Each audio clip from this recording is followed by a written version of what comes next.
Thomas Alva Edison జీవితం history తెలుగులో జననం ఫిబ్రవరి 11, 1847.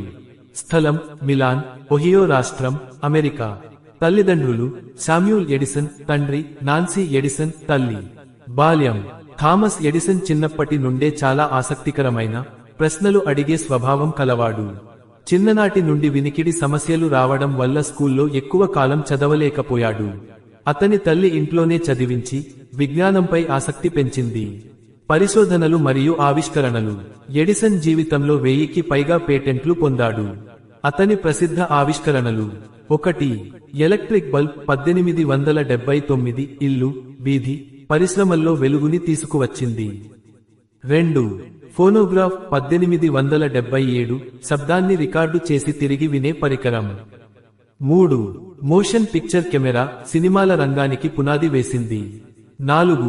టెలిగ్రాఫ్ టెలిఫోన్, విద్యుత్ పంపిణీ వ్యవస్థల్లో అనేక మెరుగుదలలు చేశాడు. విశేషాలు: ఎడిసన్ విజర్డ్ ఆఫ్ మెన్లో పార్క్ మాంత్రికుడు అనే బిరుదు పొందాడు. అతను విజయం అనేది 1% ప్రేరణ, 99% శ్రమ అని చెప్పాడు.